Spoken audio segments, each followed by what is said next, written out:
जय हिंद दोस्तों। पिछली वीडियो में हमने 50 क्वेश्चन तक कवर कर लिया था। आज हम उससे आगे करेंगे। कांग्रेस के निम्नलिखित नेताओं में से कौन एक कैबिनेट मिशन योजना के पक्ष में पूरी तरह से था? तो थे सरदार वल्लभ भाई पटेल, जो कि कैबिनेट मिशन योजना के पक्ष में पूरी तरह से थे। कैबिनेट मिशन ने मई 1946 में अपनी योजना प्रस्तुत की थी। तो जो ऑप्शन सी होगा वो सही होगा।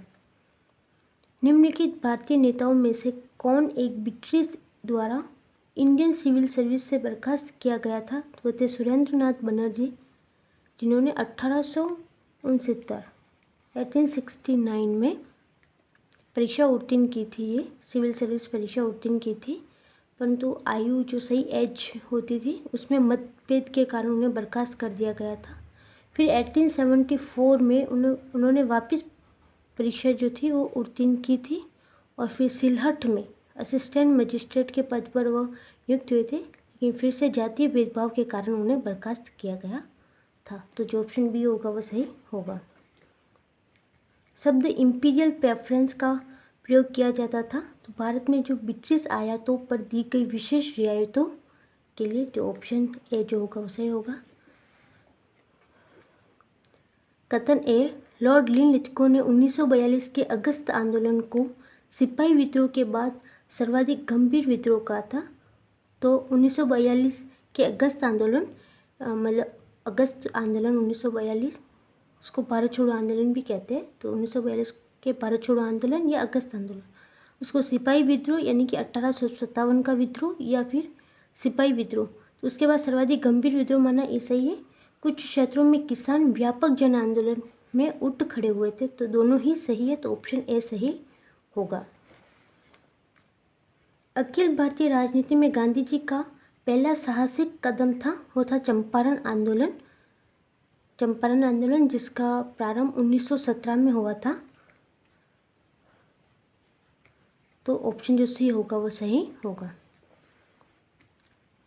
कांग्रेस की प्रार्थना और याचिका की नीति अंततोगत्वा समाप्त हो गई थी। तो बाल गंगाधर तिलक के नेतृत्व में वे समाप्त हो गई थी। 1905 के बाद जब कांग्रेस से जो नरम दल था तो उसका प्रभाव थोड़ा कम हो गया था और तिलक के नेतृत्व में, बाल गंगाधर तिलक के नेतृत्व में क्रांतिकारी विचारधारा का विस्तार हुआ था। और ये जो विचारधारा थी तो ब्रिटिश शासन से जो प्रार्थना या याचिका द्वारा किसी भी मांग को अस्वीकार कर दिया था। तो ये ऑप्शन जो बी होगा वो सही होगा।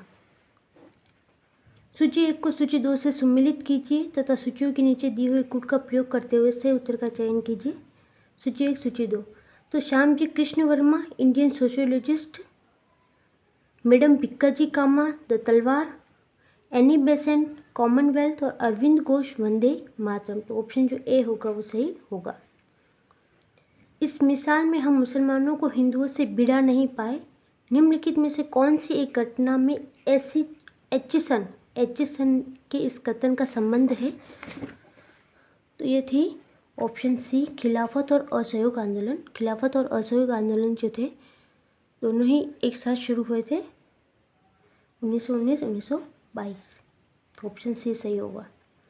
1935 ईस्वी के भारत सरकार अधिनियम की निम्नलिखित में से कौन सी एक वैशिष्ट्य युक्त नहीं है? यानी कि केंद्र के साथ ही राज्यों में द्वैध शासन। तो केंद्र के साथ राज्यों में द्वैध शासन ये 1919 का अधिनियम था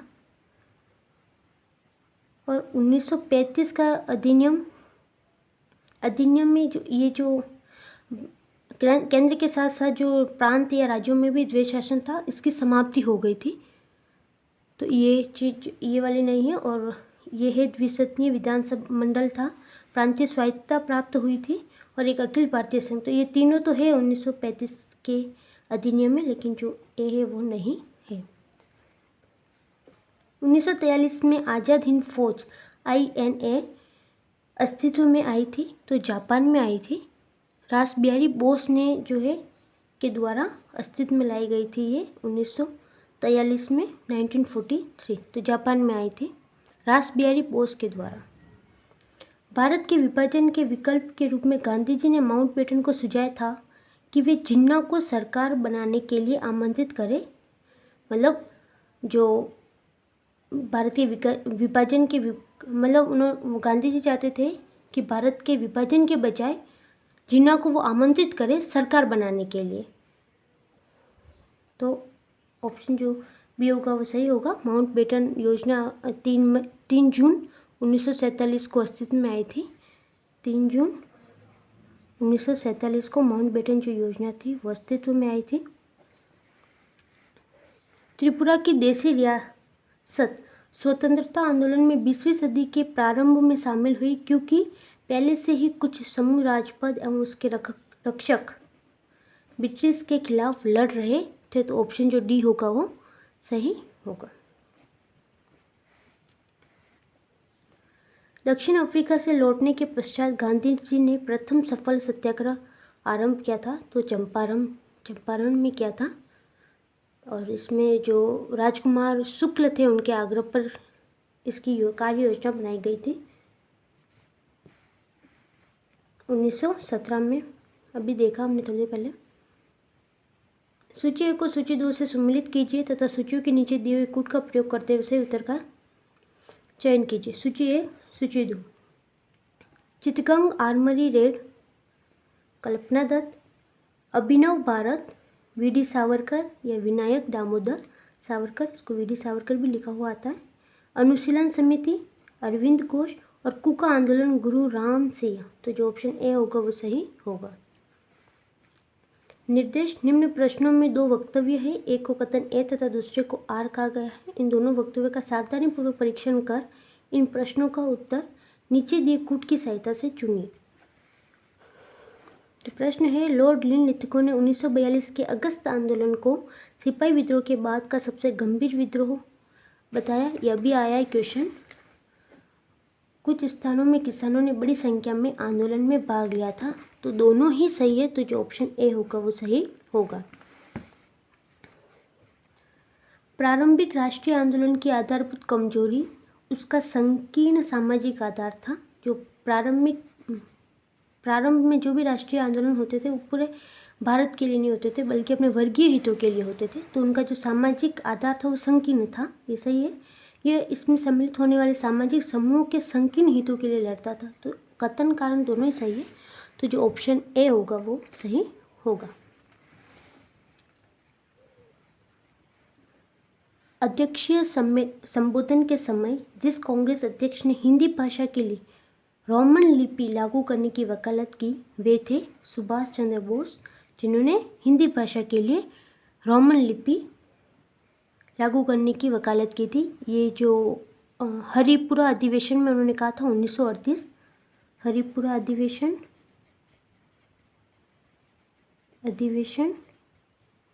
1938, हरिपुरा अधिवेशन 1938।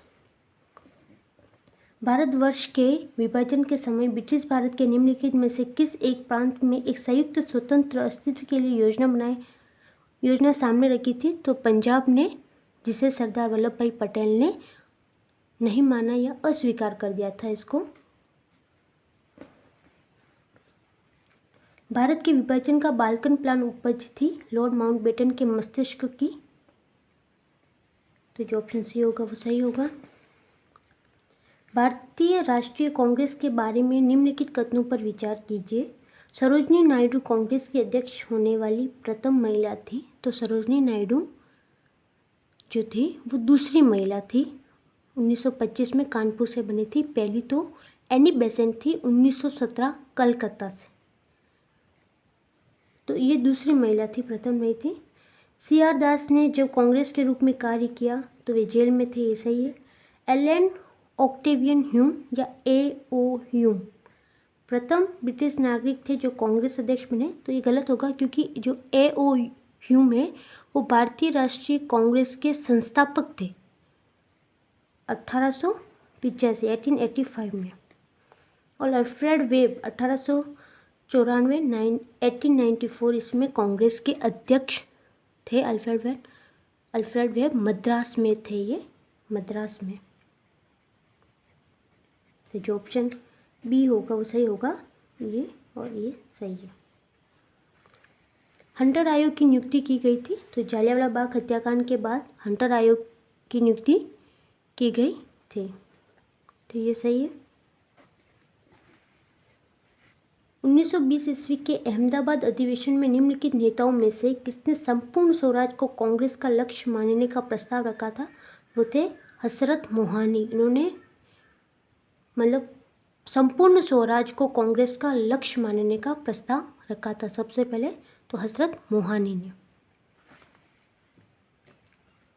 निम्नलिखित में से किसने प्रसिद्ध चट्टगांव शस्त्रागार दावे को आयोजित किया था? तो चट्टगांव शस्त्रागार सूर्य सेन ने किया था। अप्रैल 1930 में सूर्य सेन ने, जो इंडियन रिपब्लिक आर्मी है, इंडियन रिपब्लिक आर्मी के 65 युवकों के साथ उन्होंने चट्टगांव शस्त्रागार को लूटने की योजना बनाई थी। और फिर सूर्य सेन को फरवरी 1933 में गिरफ्तार कर लिया गया था और फिर जनवरी 1934 में उन्हें फांसी दे दी गई थी।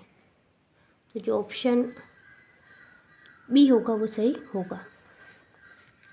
सन 1908 में अखिल भारतीय मुस्लिम लीग की एक लंदन शाखा की स्थापना हुई थी अमीर अली की अध्यक्षता में। अखिल भारतीय मुस्लिम लीग की लंदन शाखा की स्थापना हुई थी अमीर अली की अध्यक्षता में। तो ऑप्शन जो बी होगा वो सही होगा। निम्नलिखित में से कौन 1939 में भारत प्रजामंडल यानी कि All India States People's Conference के अध्यक्ष थे? तो जवाहरलाल नेहरू। तो ऑप्शन जो सी होगा वो सही होगा। जवाहरलाल नेहरू इसके 1935 से 1947 तक इसके अध्यक्ष रहे हैं। 35 से 1947 तक इसके अध्यक्ष रहे हैं। तो अगर 39 की जगह अगर 47, 36 कुछ भी होता तो हम यही लगाते जवाहरलाल नेहरू। तो ऑप्शन सी सही होगा।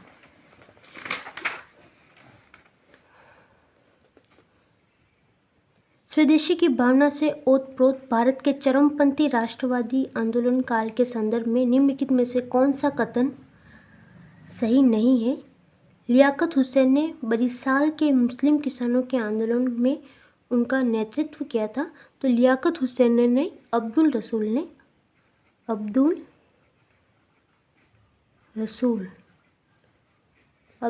ने बरिशाल के मुस्लिम किसानों के आंदोलन में उनका नेतृत्व किया था। तो ऑप्शन ऐसा ही होगा। इसके अलावा वर्ष 1898 में राष्ट्रीय शिक्षा की योजना सतीश चंद्र मुखर्जी द्वारा तैयार की गई, ये सही है। बंगाल नेशनल कॉलेज की स्थापना 1906 में हुई जिसके प्रधानाचार्य अरविंदो थे। टैगोर ने आत्मशक्ति की उपासना का उपदेश दिया जिसका मुख्य उद्देश्य गांवों का सामाजिक और आर्थिक पुनरुद्धार करना था। तो ऑप्शन जो ए होगा वही गलत होगा, सही नहीं है। तो ऑप्शन ए।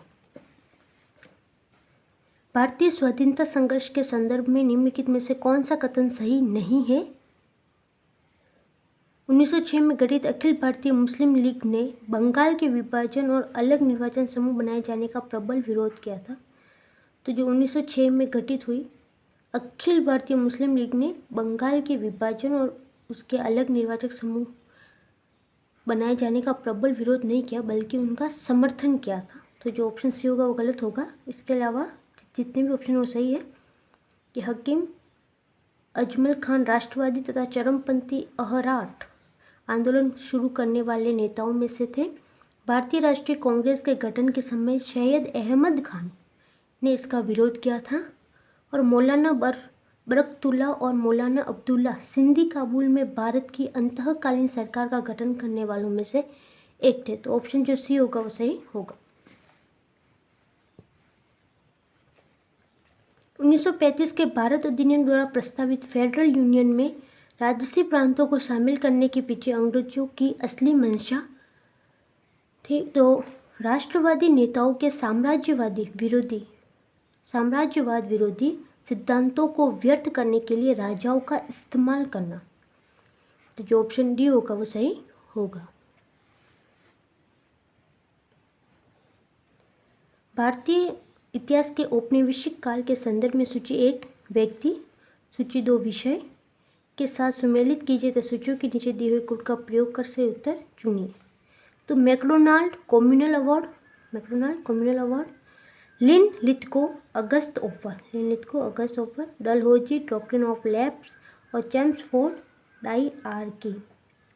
तो जो ऑप्शन सी होगा वो सही होगा। ऑप्शन जो सी होगा वो सही होगा।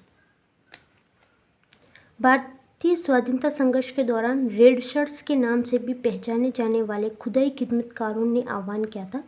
तो खुदाई खिदमतकार जो थे वो खान अब्दुल गफ्फार खान द्वारा संगठित किए गए थे। खुदाई खिदमतकार खान अब्दुल गफ्फार खान, इनके द्वारा ये संगठित किया गया था खुदाई खिदमतकार। और खुदाई खिदमत जो खान अब्दुल गफ्फार खान है उनको सीमांत गांधी के नाम से भी जाना जाता है। खान अब्दुल गफ्फार खान को सीमांत गांधी के नाम से भी जाना जाता है। और खुदाई खिदमतकार जो थे वो पठानों का एक दल था। तो इसका जो ऑप्शन आंसर होगा कि पठान क्षेत्रीय राष्ट्रवादी एकता का और औपनिवेशवाद के विरुद्ध संघर्ष का आह्वान किया था। तो ऑप्शन जो डी होगा वो सही होगा। कथन ए 1930 ईस्वी के दशक के आरंभ में भारतीय राष्ट्रवादी लहर में श्रमिक भागीदारी का प्रभाव कम था, ये सही है।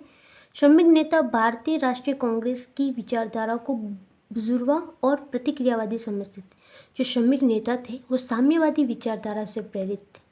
साम्यवादी विचारधारा इनसे प्रेरित थे और वो जो भारतीय राष्ट्रीय कांग्रेस की विचारधारा को बुजुर्गा और प्रतिक्रियावादी समझते थे। तो दोनों ही सही है, ए और आर दोनों ही सही है और ए की सही व्याख्या आर है।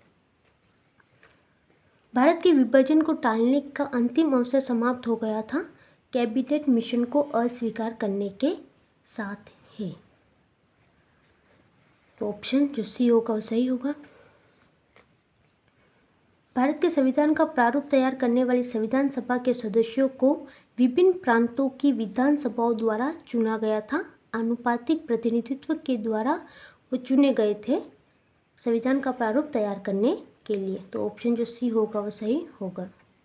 वर्ष 1946 ईस्वी में गठित अंतरिम कैबिनेट की अध्यक्षता किसने की थी? तो जवाहरलाल नेहरू ने की थी। कैबिनेट मिशन योजना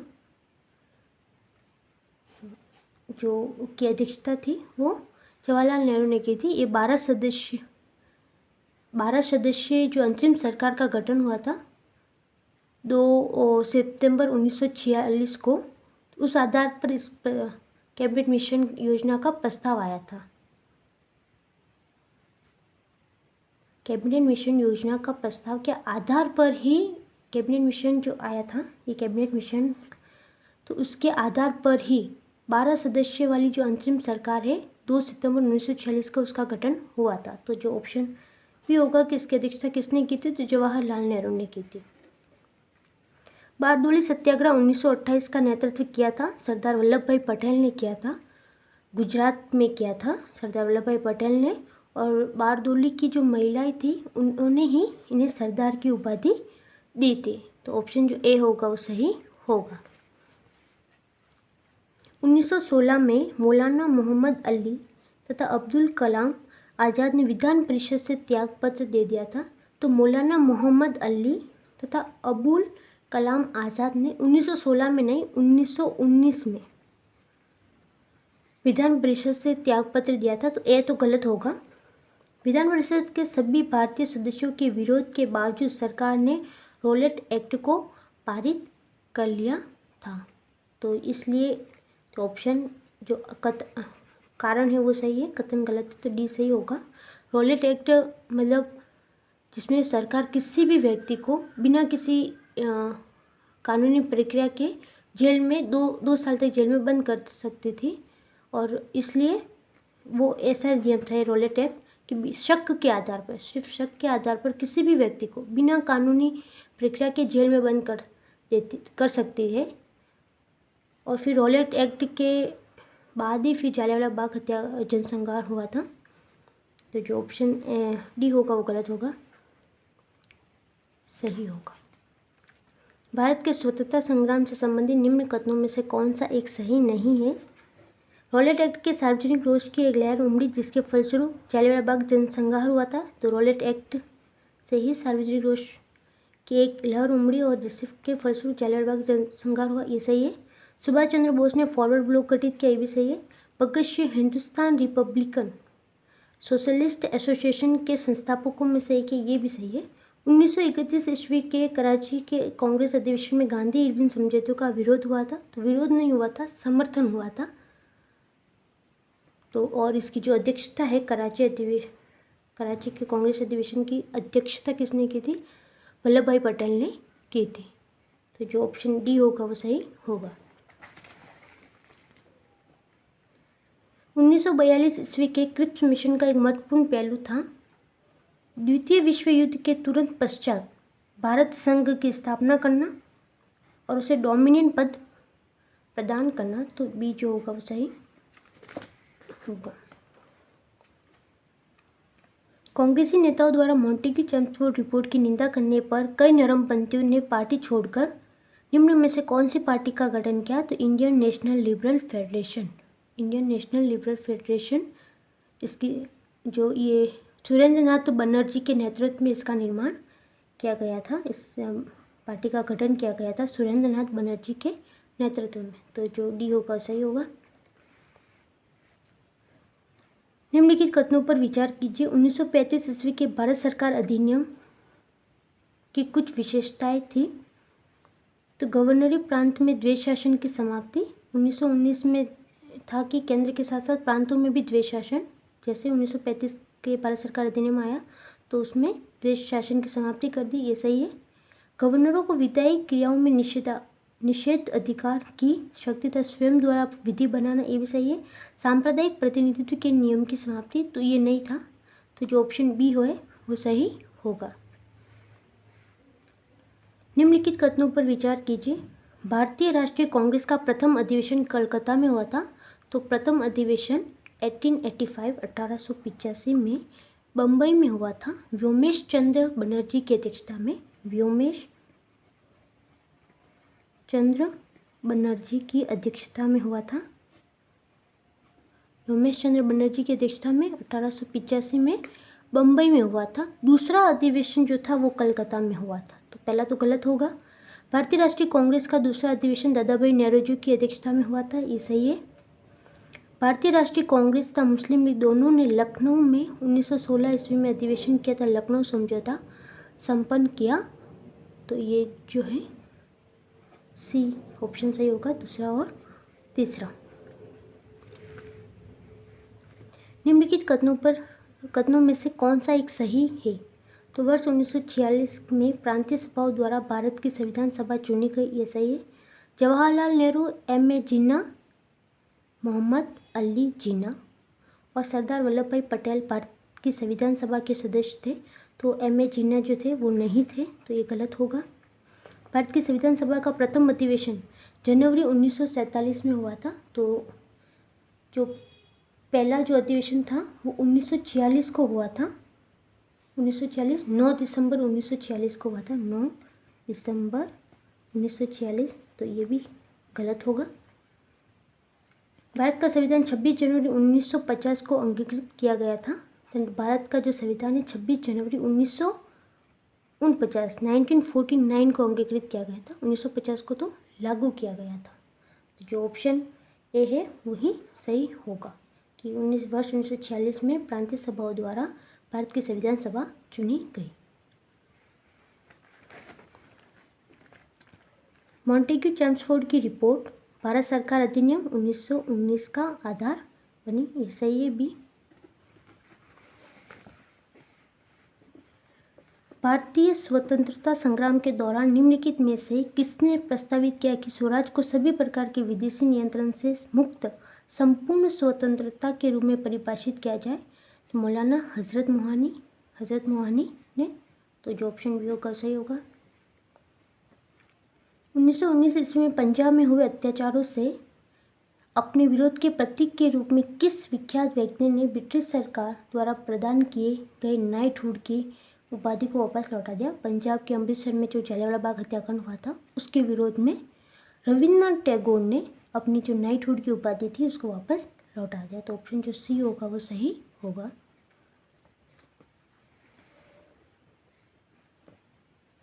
भारत के स्वतंत्रता संग्राम के दौरान घटी निम्नलिखित घटनाओं पर विचार कीजिए। उपयुक्त घटनाओं का सही कालानुक्रम क्या है?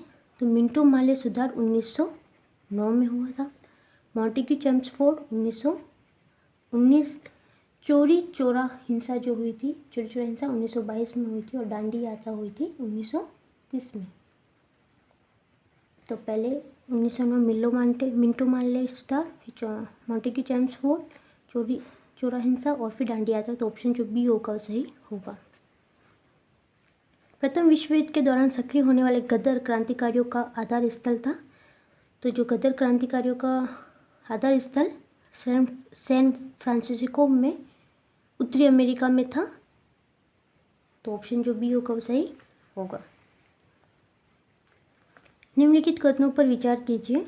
भारत छोड़ो आंदोलन प्रारंभ करने के पूर्व दिन महात्मा गांधी ने सरकारी कर्मचारियों को त्यागपत्र देने को कहा था। तो गांधी जी ने उन्हें त्यागपत्र देने के लिए नहीं कहा, बल्कि कांग्रेस के प्रति अपनी निष्ठा की घोषणा करने के लिए कहा था। सैनिकों से अपने पद छोड़ने को कहा था। तो सैनिकों से अपने पद छोड़ने के लिए नहीं कहा था, बल्कि गोली चलाने से इनकार कर दे ऐसा कहा था। राज्य से रियासतों के राजाओं को अपनी जनता की प्रभुसत्ता स्वीकार करने को कहा। तो जो ऑप्शन 3 है वो सही होगा। तो सी जो है वो सही होगा। निम्नलिखित में से किस प्रदेश ने सन 1935 के अधिनियम के अंतर्गत कांग्रेस की मंत्रिपरिषद का गठन नहीं हुआ था? तो पंजाब में नहीं हुआ था। 6 प्रांतों में कांग्रेस की मंत्रिपरिषद जो थी उसका गठन हुआ था 1935 अधिनियम के अनुसार। तो वो थे बम्बई था, मद्रास था, मध्य प्रांत, संयुक्त प्रांत, उड़ीसा और बिहार। बिहार में हुई थी मंत्रिपरिषद गठन, उड़ीसा में हुआ था, मद्रास में भी हुआ था, बम्बई में भी हुआ था। एक था मध्य प्रांत और एक था संयुक्त प्रांत। इन 6 में ही मंत्रिपरिषद का गठन हुआ था। तो पंजाब में नहीं हुआ था। किस कांग्रेस सत्र में कार्यकारी कमेटी को सविनय अवज्ञा आंदोलन प्रारंभ करने का अधिकार दिया गया था? तो लाहौर सत्र ने सविनय अवज्ञा आंदोलन प्रारंभ करने का अधिकार दिया गया था। लाहौर सत्र, लाहौर अधिवेशन 1929 में। इसके जो अध्यक्ष थे जवाहरलाल नेहरू थे। अक्टूबर 1920 में भारतीय कम्युनिस्ट पार्टी की स्थापना के लिए ताशकंद में एकत्र हुए भारतीयों के समूह के मुखिया निम्नलिखित में से कौन थे? तो वो थे एम.एन. राय। तो ऑप्शन जो डी होगा सही होगा। सन 1931 में कांग्रेस के कराची अधिवेशन में मूल अधिकारों पर प्रस्ताव का प्रारूप निम्नलिखित में से किसने बनाया था? तो मूल अधिकारों पर प्रस्ताव का प्रारूप पंडित जवाहरलाल नेहरू ने किया था और इसकी अध्यक्षता की थी सरदार वल्लभ भाई पटेल ने। कराची अधिवेशन की अध्यक्षता सरदार वल्लभ भाई पटेल ने की थी। निम्नलिखित में से कौन फरवरी 1918 में स्थापित यूपी किसान सभा की स्थापना से संबंध नहीं है? यूपी यानी कि उत्तर प्रदेश जो किसान सभा की स्थापना 1918 में हुई थी, तो उसमें इंद्र नारायण द्विवेदी तथा गौरीशंकर मिश्र ने की थी इसकी स्थापना। मदन मोहन मालवीय ने भी इसमें अपना योगदान दिया था। तो जवाहरलाल नेहरू जो थे इसकी स्थापना से संबंधित नहीं है। तो ऑप्शन से सही होगा। आज के लिए यही तक। नेक्स्ट वीडियो में हम आगे के क्वेश्चन कवर करेंगे। तब तक के लिए धन्यवाद। जय हिंद।